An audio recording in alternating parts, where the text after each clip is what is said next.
നമസ്കാരം.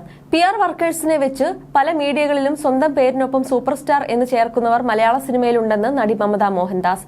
താൻ super stardom എന്ന കാര്യത്തിന് വേണ്ടി ഒരിക്കലും ശ്രമിക്കാത്ത ആളാണെന്നും തനിക്ക് അതിന്റെ ആവശ്യമുള്ളതായി തോന്നിയിട്ടില്ലെന്നും മമത കൂട്ടിച്ചേർത്തു.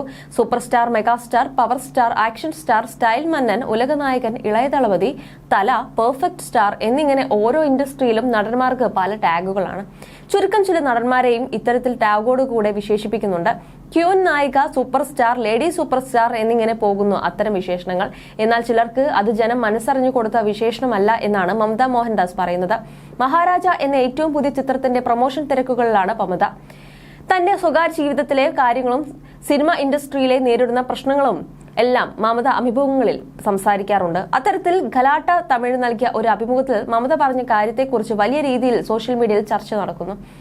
ഇൻഡസ്ട്രിയിൽ പ്രൊഡ്യൂസർമാരുടെ കാശ് വെറുതെ കളയുന്ന ഒത്തിരി നായകന്മാരുണ്ട് എന്ന് പറഞ്ഞു വരികയായിരുന്നു മമത. നിർമ്മാതാവിന്റെ ഭാഗത്ത് നിന്ന് കൂടെ ചിന്തിക്കുന്ന നടിയാണ് ഞാൻ കാരണം സിനിമയുടെ പ്രൊഡ്യൂസർക്ക് അമിതമായ ചെലവ് വരാതിരിക്കാൻ ഞാൻ എപ്പോഴും ശ്രദ്ധിക്കും. ഒരു ഹോട്ടൽ റൂം ബുക്ക് ചെയ്യുമ്പോൾ പോലും അദ്ദേഹത്തിന്റെ പൈസ വെറുതെ കളയരുതെന്ന് ഞാൻ ചിന്തിക്കാറുണ്ട്. അസിസ്റ്റന്റിനൊപ്പമല്ല ഞാൻ ലൊക്കേഷനിലേക്ക് വരുന്നത്. എന്റെ എല്ലാ കാര്യങ്ങളും നോക്കുന്നത് അമ്മ തന്നെയാണ്. എന്നാൽ നിർമ്മാതാവിന്റെ കാശ് കളയാൻ വേണ്ടി മാത്രം അനാവശ്യമായ ചെലവ് കൊണ്ടുവരുന്ന നടിമാരുണ്ട്. 3-4 അസിസ്റ്റന്റിനൊപ്പമാണ് അവർ ലൊക്കേഷനിലേക്ക് വരുന്നത് തന്നെ. അവരുടെ ആവശ്യങ്ങൾ പലപ്പോഴും നിർമ്മാതാവിന് താങ്ങാൻ പറ്റാത്തതാവും. അത് മാത്രമല്ല, ഓരോ പോസ്റ്റാണ് നടിമാർ ആഗ്രഹിക്കുന്നത്. കാശ് കൊടുത്ത് PR-നെ വെച്ച് സൂപ്പർ സ്റ്റാർ എന്ന് പറഞ്ഞ് നടക്കുന്ന നടിമാരുണ്ട്. ജനങ്ങൾ അംഗീകരിച്ചു നൽകിയതല്ല, അവർ കാശ് കൊടുത്ത് വാങ്ങിയതാണ് എന്നാണ് മമത പറഞ്ഞത്. എന്നാലും ആരായിരിക്കും ആ നടിയെന്നാണ് ആരാധകരുടെ ചോദ്യം. മലയാളത്തിലും വൈറലായ ഇന്റർവ്യൂവിൽ ചിലർ മഞ്ജു വാര്യരുടെ പേര് എടുത്ത് സംസാരിക്കുന്നുണ്ട്.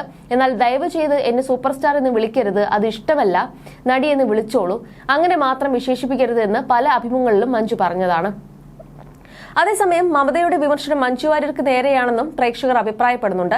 കഴിഞ്ഞ ദിവസം മലയാളത്തിലെ ഒരു പ്രമുഖ നടി സിനിമയിലേക്ക് തിരിച്ചുവരവ് നടത്തിയപ്പോൾ താൻ അതിൽ സഹതാരമായി അഭിനയിക്കാൻ തയ്യാറായെന്നും എന്നാൽ പിന്നീട് തന്റെ ഒരു സിനിമയിലേക്ക് ഗസ്റ്റ് റോളിലേക്ക് ക്ഷണിച്ചപ്പോൾ ഈ നടി വന്നില്ലെന്നും മമത ആരോപണം ഉന്നയിച്ചിരുന്നു. മഞ്ജു വാര്യർ പ്രധാന കഥാപാത്രമായി എത്തിയ ഉദാഹരണം സുജാത എന്ന ചിത്രത്തിൽ മമത ഗസ്റ്റ് റോളിൽ എത്തിയിരുന്നു. എന്നാൽ തമിഴകം പറയുന്നത് മഞ്ജു വാര്യരല്ല, നയൻതാരയാണ് ആ നടിയെന്നാണ്. ലേഡി സൂപ്പർ സ്റ്റാർ എന്ന ടാഗ് നയൻ കാശ് കൊടുത്ത് വാങ്ങിയതാണെന്ന് അഭിമുഖത്തിന് താഴെ വരുന്ന കമന്റുകൾ. മലയാളം തമിഴ് ഇൻഡസ്ട്രിയെ സംബന്ധിച്ച് മഞ്ജുവും നയൻതാരയുമാണ് ഇപ്പോൾ ആ പദവി അലങ്കരിച്ചിരിക്കുന്നത്. ചിലർക്ക് അത് ഉർവശിയാണ്, മറ്റു ചിലർക്ക് ശോഭനയാണ്. ഇവരിൽ ആരെങ്കിലും ആണോ അതോ ബോളിവുഡിലെ ആരെങ്കിലും ഉദ്ദേശിച്ചാണോ മമത പറഞ്ഞതെന്നാണ് സോഷ്യൽ മീഡിയയുടെ സംശയം.